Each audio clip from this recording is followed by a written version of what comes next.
Resul-i Ekrem ve Nebi Muhterem sallallahu aleyhi ve sellem Efendimiz Hazretlerinin aziz, pak, münevver, mutahhar ruh şeriflerine, salavat-ı şerife getirenlerin ahir ve akıbetleri hayrola. Âl-i ezvacı, tahiret evladı, Resul-i Sav güzün efendilerimizin vesaire Enbiya Azem ve Resulü Fiyan Hazirat'ın ervah şereflerine, Pirimiz Biallah Habeşi radıyallahu anh Efendimizin, Şeyhimiz SahibulSaif Abdulkerim el-Kibrisi Rabbani Hazretlerinin ve alel husus bu caminin bahanesi ve bugüne kadar içerisinden gelmiş geçmiş İmam müezzin kaynlarının ve kahve ehli imanın ervahı için, Allah rızası için El Fatiha.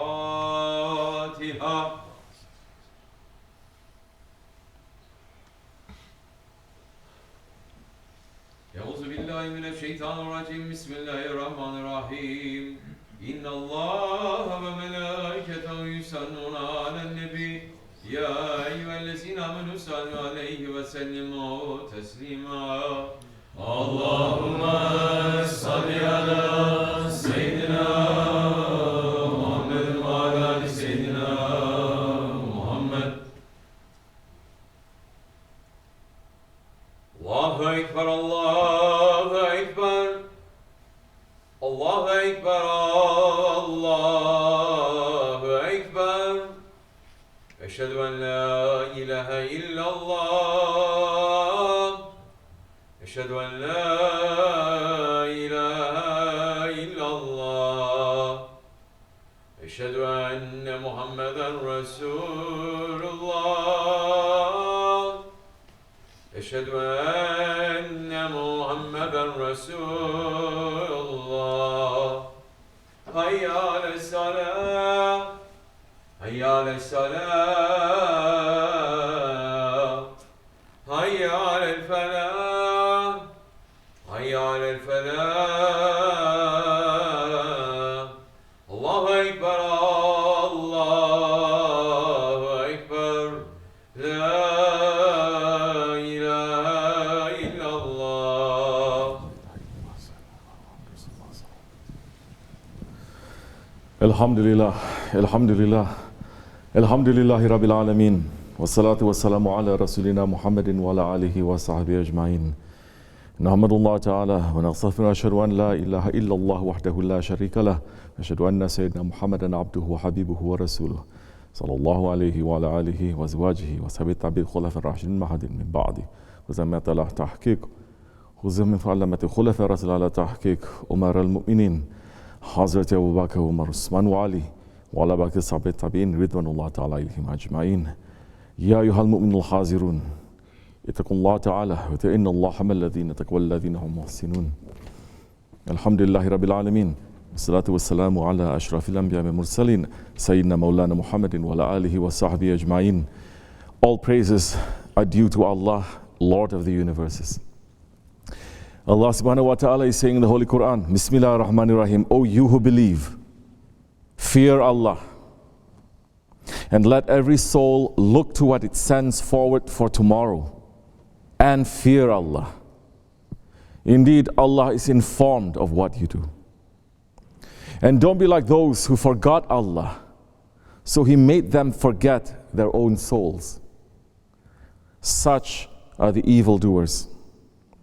The companions of the fire and the companions of the garden are not equal. The companions of the garden are the victorious ones. If we had sent this Quran upon a mountain, you would have seen it humble, torn apart from the fear of Allah. Such are the examples that we present to mankind so that they might think. He is Allah. There is no ilah except Him, knower of the invisible and the visible. He is the most gracious, the most merciful. He is Allah. There is no ilah but Him, the King, the Holy One, peace, the keeper of faith, the guardian, the majestic, the compeller, the superb. Glorified be Allah from all that they associate with Him. He is Allah, the Creator, the one who shapes out of nothing, the fashioner. His are the most beautiful names. And all that is in the heavens and the earth glorifies Him. And He is the mighty, the wise. Sadaqallahu al-Azim. May all peace and blessings be upon the master of the first and the last, Sayyidina Muhammad alayhi salatu wasalam. Ya Allah, bless our master Muhammad alayhi salatu wasalam, whose light was created first and whose appearance is a mercy for all the worlds, as many times as the number of your creations, past and yet to come, of those that are blessed and those that are unfortunate. A blessing that drowns out counting itself, that is unlimited and unbounded. A blessing that is endless, never finishing. A blessing that is permanent with your foreverness. And also bless his family and companions with this blessing. Such is the Salawatul Ghawsiyah of Shaykh Abdul Qadir Jilani Qadasa Sir. Ya ayyuhal mu'minun, O believers, the happiness of Bani Adam can only come from living in a way that pulls the pleasure of his Lord. Allah subhanahu wa ta'ala is our fashioner, our designer, our creator, and He has created our heart so that nothing can satisfy it except the love of Allah and the ones Allah loves. Bismillahir Rahmanir Rahim. Allah bi zikrullahi ta'ma'in qulub. Only in the remembrance of Allah can the heart find satisfaction. Only by being in the circle of those who remember Allah can we find peace. Can our hearts be satisfied? Our master, SahibulSaif, Shaykh Abdulkerim al-Kibrisi Rabbani Kazal is saying, this world is not paradise. And angels are going to come to you to say to you, O servant of Allah, leave this. Look what Allah has prepared for you here, non-stop. That is paradise. This is not paradise. But those people who believe, those people who connected their hearts to their Lord with their Prophet ﷺ and with their masters, they find peace inside. Everything around them may start collapsing, but there is peace inside. If people build everything around them, but they didn't build their hearts, everything around them is so good, but it's collapsing inside every single day. SahibulSaif is speaking here not about the world of this dunya, but about the world of the heart. And he is saying that when a man is connected with the masters, then their heart is going to find peace. No matter what is happening outside, the heart is going to find peace. That is why the enemies of Islam, their first mission was to remove the love of the masters from the heart of the ummah. And they were so successful in that mission that today, even if people hear the word master, Sayyidi, Shaykh, they say, I'm a free man. I don't have any master. I don't need a master. I'm alone. And because of this attitude, Muslims may have everything, but they have no peace. And those who have masters, they don't hold on to the masters well. They may have everything, but they don't have peace. Muslims separated themselves from the presence of those who are in Allah's presence. Their hearts become restless. SahibulSaif is saying the Muslims are very uncomfortable. They're doing all this, praying and doing everything, but still saying, I'm not comfortable. My spirit. Yes, it's true. We cannot be comfortable because now we are not living according to the teachings of the Holy Prophet ﷺ. We're not taking that very seriously to apply to our lives. If we're doing that, then we have to take some other lifestyle, and whichever country we're living in at that time, we're going to pick up what is their lifestyle. And that's what's really happening to us. Do we have our countries anymore? Are there Muslim countries that are living according to the laws of Allah? No. Already that has changed too. So we have no role model countries anymore. So what do we have to do? Allah and His Prophet ﷺ is promising us that there's always going to be people among you who are beloved to Allah and they are connected with the Holy Prophet ﷺ. Run to them, be with them, sit with them, talk with them, learn from them, be with Salihin. Allah subhanahu wa ta'ala is saying, He's saying through that ayat, and so many Muslims today, so many scholars today are saying, those awliya were then, there's no more awliya now. And Allah is saying to us something else in the Quran Karim. He's saying, be with the Salihin, be with those righteous people. His word is living. It's going to live. It's going to live until the judgment day and beyond the judgment day. It's living. So the arrogance and stubbornness. Man today doesn't want to listen to anyone except himself, except his ego. At least in the old days, people were saying, well, I'm very happy with my mind, but I'll take some advice from the holy people too. People used to take this very seriously and pay respect to the holy ones very seriously. Alhamdulillah, we are in the month of Rabi al-Ahir. In a few days, we'll reach to the urs of one of the greatest ones that Allah subhanahu wa ta'ala ever created. Ghawsul Azam, Shaykh Muhyiddin Abdul Qadir Jilani Qaddasallahu Sir. Ghawsul Azam himself is saying, you must pay attention to the commands of the sheikhs and act on them.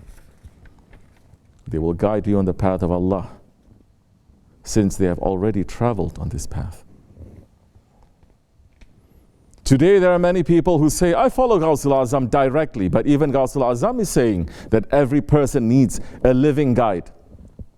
Because the living guide comes for his people and comes for his time and comes for the guidance that is necessary. It is so easy for the ego to say, I follow a guide, but he's not living anymore. It is so easy for the ego to say, then that time, whatever comes to my heart, that guide is sending to me. It is always difficult for the ego, just like shaitan, to bow down to a man and to say, this is my guide, as Allah has ordered it for me. Alhamdulillah, that in our way we have a great connection to Ghawsul Azam. Our grand Shaykh and our Shaykh are the grandsons of Ghawsul Azam. And that real teaching of Ghawsul Azam, the teaching of service and submission, we're learning it through our masters. SahibulSaif is teaching us about Ghawsul Azam's life, saying, Abdul Qadir Jilani Qaddasallahu Sir was living alone in the mountain.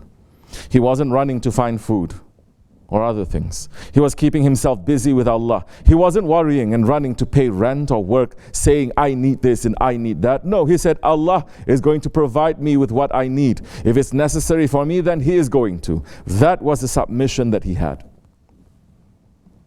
He has worshipping. And whenever it was necessary and he really needed to eat something, he would find some grass, which I remember from my childhood that we were doing that on the mountains. We were finding some kind of mountain grass that doesn't need to be cooked, and we were eating it, and it fills you up. What do you need? The water is there too. What else do you need? What is the need of man? Man has to know first what his need is. But today's people's needs, they are never ending. There is no end to their needs. They are piling everywhere. And before you know it, they're scared to use it too. They were not like that. They were going through tests which Allah was putting. Shaykh Abdul Qadir Jilani passed the test. He was eating grass, water, and keeping himself busy with Allah only. He wasn't running around to teach people too. He didn't care if he was going to be a sheikh or he was going to have these many people following him. No, he was not running for that. So Allah was looking at his sincerity. Then Allah inspired him, saying to him, go down to Baghdad and live like a king. From now on, eat like a king, live like a king, and give the secrets to people. He got the command. He didn't worry to think, how am I going to live like a king? He said, Allah is moving me. While Allah was moving that one, and when he was entering to Baghdad, Allah was inspiring the richest man in Baghdad, saying, go to the entrance of the city and you're going to find my servant coming. From now on, you will be his servant. Serve him and you will find safety in dunya and akhirat. That man had faith. He had the money too. He had the wealth. He built everything and he realized, oh, this is what I built it for. So I must go to see the owner who is coming. So he went. He saw Abdul Qadir Jilani Qadal coming and he said, please come to be my guest. Allah is ordering me to serve you. He had a place like a palace. Abdul Qadir Jilani Hazrat Ari didn't run to build palaces. Allah built it for him through other people. And he wasn't using it for himself. He was using it for other people again. Sultan al-Awliya, Shaykh Maulana Muhammad Nazim, Adil al-Hakkani, Qadasallah Sir, is telling about this story more. A saying, once a scholar came to visit Hazrat Abdul Qadir Jilani, and he secretly tied 2 silver coins to his belt for his journey, thinking he might need it. When he got to Shaykh Abdul Qadir's palace, he saw a big hall with rich carpets and couches. People were sitting at tables of 2, eating 1 lamb and 3 turkeys. The scholar started saying in his heart, how can this be a big veli and he's living like a king? He is supposed to live like a fakir. And Hazrat Abdul Qadir Jilani knew what the scholar was thinking and said to him, Ya Alim, oh scholar, come here. Your thinking is wrong. I give less value to this whole dunya than you give to those 2 silver coins you tied to your belt when you came here. When a person gives freely without fear, we are holding the world in our hands like a man who picks up something dirty, touches it just with his fingernails, then drops it the first place he can find. We are giving to everyone who needs, not collecting wealth. This way of giving, this Karimi way, it is a way of the Osmanli Naksibendi Shaykhs. Our Shaykh, Shaykh Abdulkerim, he is a servant of the most generous. His name is that. And whoever described him, they would always say he was the most generous person I knew. When people described his father, Sayyid Haji Fuad, may Allah bless him and raise his stations, they would say he emptied his pockets for people and didn't keep anything for himself. Shaykh Efendi told us that when Shaykh Maulana would get a Jubbah as a gift, he did not even have time to put it on. He would give it to someone else. This generosity, it is the way of prophets and saints. And Shaykh Efendi taught us that the happiness and joy and peace that you get from being generous, it doesn't come in any other way. Shaykh Efendi is saying, it is a duty for man to be generous. The generous people Allah loves. All prophets love and all awliya love. Generosity makes man not to go out from this world without faith. Some way, somehow is going to reach to man. Allah subhanahu wa ta'ala is favoring that one because he's generous. And generosity, even if he's an unbeliever, is going to reach to them. Some help is going to reach to them to say the shahadat in the last minute and to go out from this world. Impossible for him to go out from this world without faith. As soon as he says the shahadat, the things that he did, the generosity that he did is going to come in front of him. They'll say, you did these things. And Allah is rewarding you with this for these good things that you did. So before you know, he's going to find so many things that were disaster to him, but they are going to show to him. Faith has reached to you because of this generosity. Generosity was granted to you from Allah subhanahu wa ta'ala because of these generations that are coming. Don't be too spoiled to think again that you are something.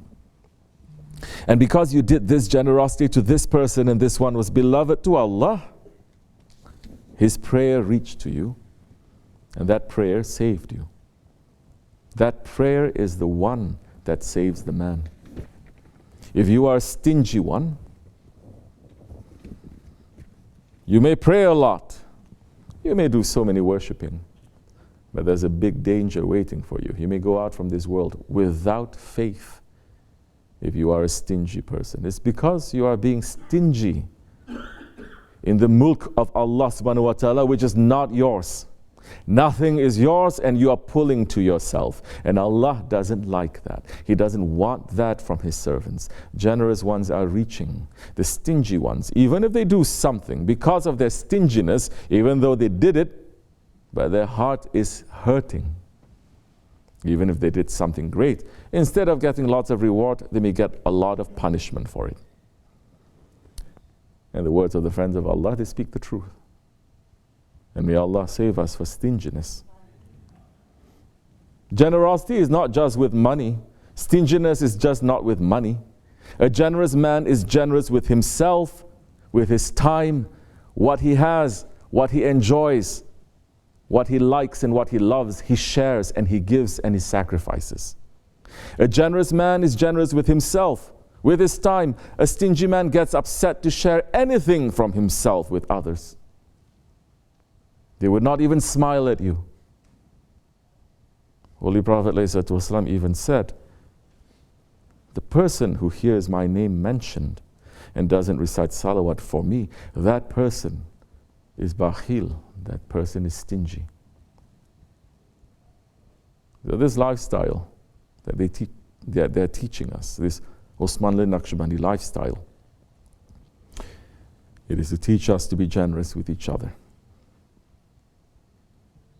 That same generosity that Ghaus al-Azam was speaking about, that same generosity that Shaykh Maulana had, that Abul Fuqara had, that Shaykh Efendi had, we must learn that generosity in the Dergah. That generosity comes not just when you are giving extra, but that generosity especially is when you are giving from yourself. And SahibulSaif is saying people are not sharing anything anymore. Parents are not sharing with children. Children are not sharing with their parents. Brothers and sisters are not sharing. Everyone turning only to themselves, being selfish and egoistic individuals. And individuality, whole nations became like that. And now that sickness has covered us, the Muslims, nations, and the Muslim people too. If we don't come out from that, pray 24 hours a day if you want. Who cares? If you think or we think that we're going to reach somewhere with that, then no. You don't know how Allah's mercy and rahmat may reach you and where He is going to be happy with you. You don't know which action you're going to do and Allah is going to be happy with you. Sometimes people do so many extra things, but they're not doing several things right.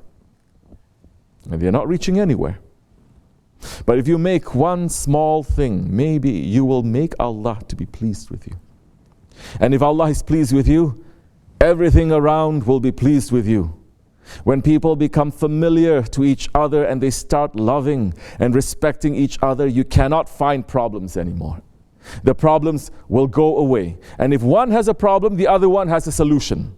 And if one has a problem, solutions may come from every direction. And if that one does not have the solution, then another one has the solution. Otherwise, look what happens. The whole world has turned into a hell. Everyone has everything today, but they are not sharing anything. Nobody is sharing anything. Everyone is sitting in their own houses. They are not happy. Nobody is happy in their houses. So what do? They run around even more. Why are you running more? Do you think you're going to be happy? You cannot. So when the ayat came where Allah is saying to us, give the best of the wealth you have to the poor, Allah's order saying the best one, saying when you are giving away, don't go to give some things that you don't like and some things that you're just going to throw away. He says, give the best ones that you like. This is another teaching to teach us not to become slave to the material things. That ayat came, and the Prophet ﷺ was saying that ayat to the Sahabi-Kiram. When it finished, Abu Talha radiallahu an got up and he said, Ya Rasulullah, it is known to you that I have a land in Medina that has 600 date trees in it. Everything I'm giving to you. Use it as you like. Give it to the poor. Use it any way you like. It is under your authority. No longer is it mine. Allah is saying, give, but I don't know to whom to give. You are the best one. So I give it to you. Use it as you like. Give it to anybody you want. Don't take it lightly. thinking that 600 date trees are not something. It is something. I will tell you. I will give you a comparison. Date trees take almost 100 years to give dates. You have to put it, and then when it reaches over 50 years, passing 50 years, then maybe it will start giving you dates. 600 date trees are as if Abu Talha had a factory where dollars are being printed. This is how you have to compare. And he gave it just like that because of that ayat that came. He says, this is the best. And Ya Rasulullah, it is known to you that I was keeping this place for you, but now I'm giving it to you completely because of this ayat. And he came to the land, and his wife was waiting inside. She prepared something to eat, and he said to her, collect everything and come out. He did not even enter inside. She said, what is the matter? Ya Abu Talha, come inside and let us eat. He says, no, this land does not belong to us anymore. I just gave it to the Holy Prophet ﷺ. She says, Ya Abu Talha, did you give it on my behalf also? He says, yes. She says, oh Ya Rabi, thank you.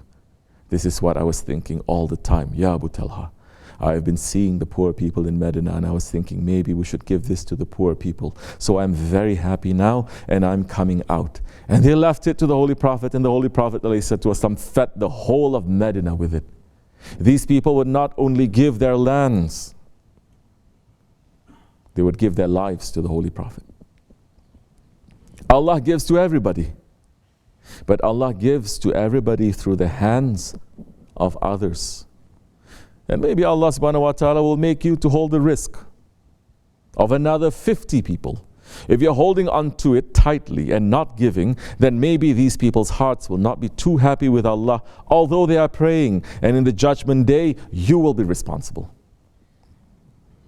So if you give, maybe you make one of them happy, and they will pray for you.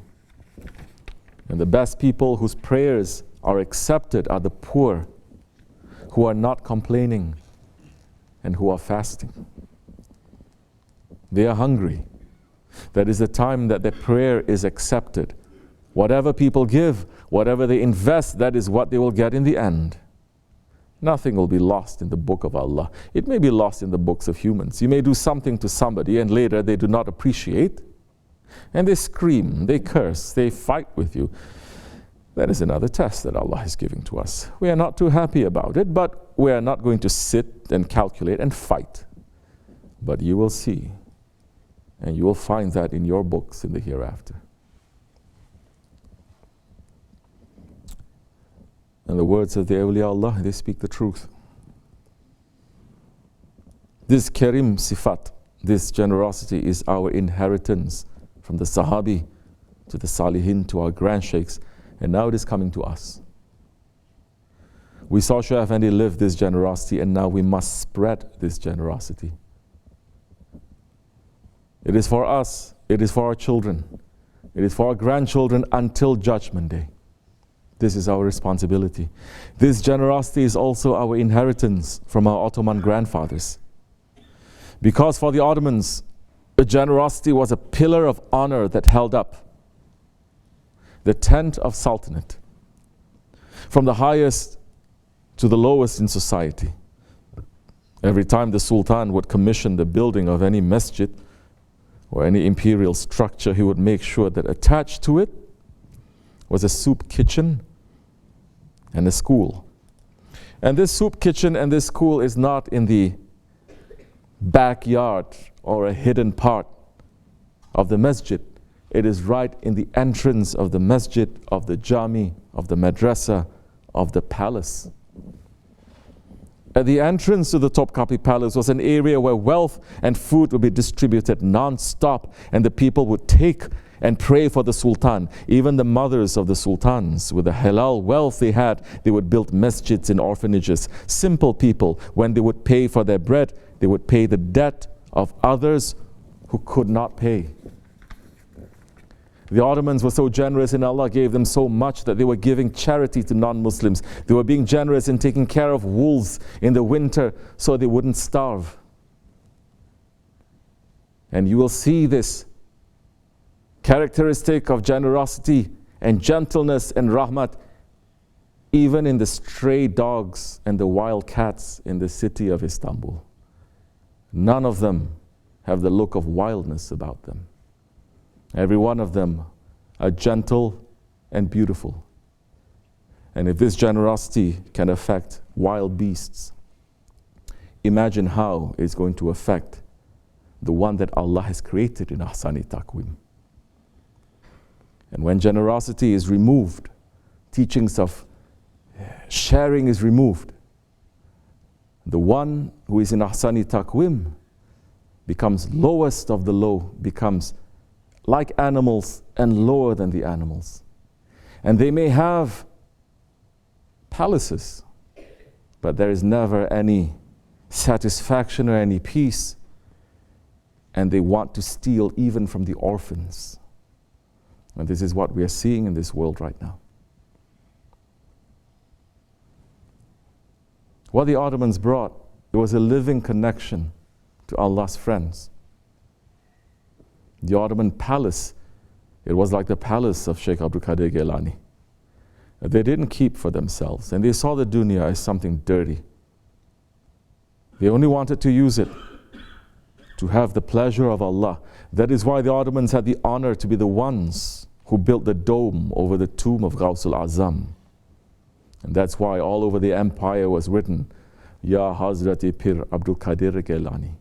The Ottomans built a dome to shade the tomb of Shaykh Abdul Qadir Jilani, and he shaded them with his medet and protection. Osmanli Naksibendis must be walking in that way. And inshallah, we are under that same protection. We should listen to the advice of Pir Sultan Abdul Qadir, so that the sound of his words will surround us with the pleasure of Allah that is surrounding him and his inheritors. He said, "O my dear son, I advise you to have taqwa of Allah and be afraid every time of offending him. I advise you to be ready at all times to fulfill your duty to your parents and to your mashayikh, because Allah will look with favor upon such a servant. You must always be a defender of truth, both in private and in public. Do not be one of the fake Sufis who is ignorant and vulgar, who turns people away. Such people are the thieves of our religion and the bandits on the road of the Muslims.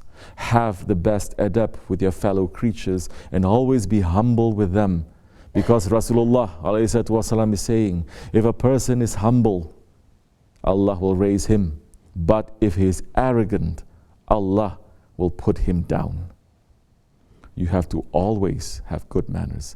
Doesn't matter who you are dealing with. You must treat everyone well, young or old, little or great. You must never look at them with anything less than a sympathetic eye.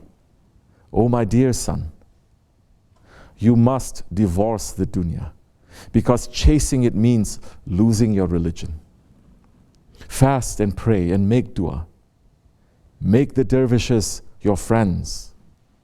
Make the masjid your home. Make knowledge your property. And make zuhud your decoration. And make Abdulkerim your best friend. Don't get dazzled by the dunya, because it's green and it's ripe and it's sweet. But if you get attached to it, it will stick to you. But if you leave it, it will leave you. Anyway, it's not going to last forever. Day and night you have to get ready for the journey that's going to take you from this world to Akhirat. You must give shukr to Allah's favors on you. You must live in this world like a stranger in exile, and then depart from it just like you came into it, because you have no way of knowing what your tomorrow has in store for you at the judgment place. And these are the words of Ghawsul Azam. And he always speaks the truth.